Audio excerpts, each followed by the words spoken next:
सब प्रेम से बोलो लक्ष्मी नारायण भगवान की जय, राधा कृष्ण भगवान की जय।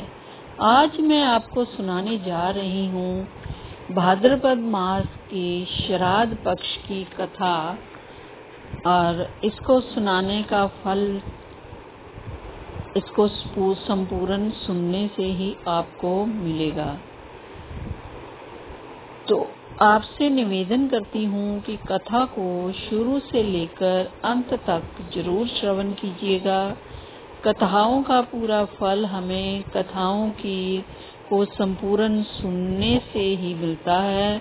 आधा अधूरा छोड़ने से हमें सब पाप के भागीदार बनते हैं। आज की कथा को शुरू करते हैं पितृपक्ष की पूरी कथा। तो कथा के अनुसार पितर कभी भी संतानों को परेशान नहीं करना चाहते। वे दयालु होते हैं, लेकिन संतानों की उपेक्षा से दुखी हो जाते हैं, क्योंकि संतान के द्वारा श्राद्ध कर्म और पिंड दान आदि करने पर उन्हें तृप्ति मिलती है और वे अपनी संतान को धन धान्य और खुश रहने का आशीर्वाद देते हैं। पितर ये नहीं चाहते कि उनकी संतानें उनको तृप्त करने के लिए बहुत कुछ करें। वे श्रद्धा भाव से किए गए श्राद्ध से ही खुशी के साथ स्वीकारते हैं। कहा भी गया है कि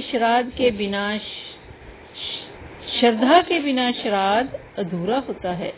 इसी से जुड़ी श्राद्ध पक्ष की पौराणिक कथा जानते हैं कि कैसे श्रद्धा भाव से प्रसन्न होकर पितर देते हैं अपना आशीर्वाद। पौराणिक कथा के अनुसार जोगे और भोगे नाम के दो भाई थे।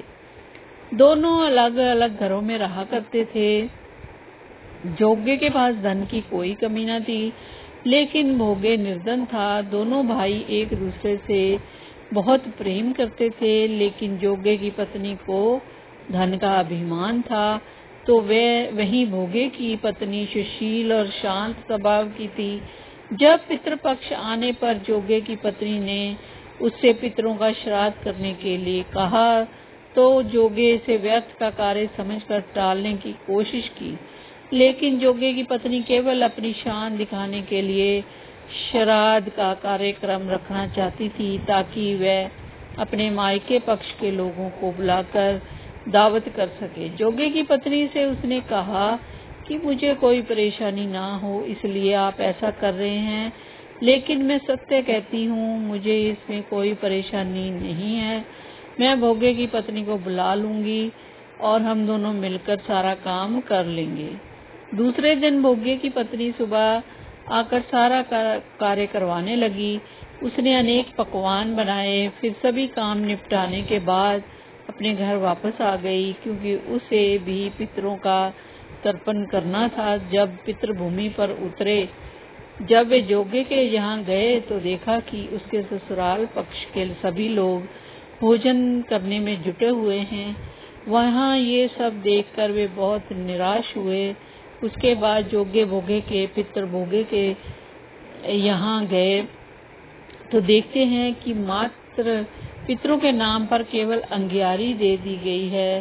पितर उसकी राख चाटते हैं और भूखे ही नदी के तट पर पहुंच जाते हैं। कुछ ही देर में सारे पितर अपने अपने यहाँ का श्राद्ध ग्रहण करके इकट्ठे हो गए और बताने लगे कि उनकी संतान ने किस किस तरह से उनके लिए श्राद्धों के पकवान बनाए। जोगे भोगे के पितरों ने भी अपना सारा कुछ बताया। उन्होंने सोचा कि अगर भोगे निर्धन ना होता और श्राद्ध करने में समर्थ होता, तो शायद उन्हें भूखा प्यासा वापस नहीं आना पड़ता, क्योंकि भोगे के घर में तो खाने के लिए भी 2 जून की रोटी नहीं थी। ये सारी बातें सोचकर पितरों को भोगे पर दया आ गई। अचानक से वे नाच नाच कर गाने लगे कि भोगे के घर में धन हो जाए, भोगे के घर में धन हो जाए। तो सांझ का समय हो रहा था, लेकिन भोगे के घर में खाने को कुछ भी नहीं था। उसके बच्चे भूखे थे। बच्चों को ने अपनी माँ से कहा भूख लगी है। तब उन्होंने टालने के लिए गुस्से में गर्ज कर भोगे की पत्नी ने कहा कि जाओ, आंगन में औंधी रखी हुई है, उसे जाकर खोल लो और उसमें जो भी मिल जाए आपस में बांटकर खा लेना। बच्चे जब वहां जाकर हौदी देखते हैं तो वे दौड़े दौड़े माँ के पास जाकर कहते हैं, माँ, हौदी तो मोहरों से भरी पड़ी है। आंगन में आकर भोगे की पत्नी ने यह सब कुछ देखती है और उसके आश्चर्य का ठिकाना ही नहीं रहता। इस तरह पितरों के आशीर्वाद से भोगे भी धन धान्य से परिपूर्ण हो जाता है, लेकिन वह इस बात का बिल्कुल अहंकार नहीं करना चाहिए। अगले बरस पूरी श्रद्धा के साथ भोगे और उसकी पत्नी अपने पितरों का श्राद्ध करते हैं। भोगे की पत्नी पितरों के लिए 56 प्रकार के व्यंजन तैयार करती हैं। वे दोनों ब्राह्मणों को भोजन कराते हैं। अपने जेठ जेठानी को बुलाकर उनके सम्मान के साथ सोने और चांदी के बर्तनों में भोजन कराते हैं।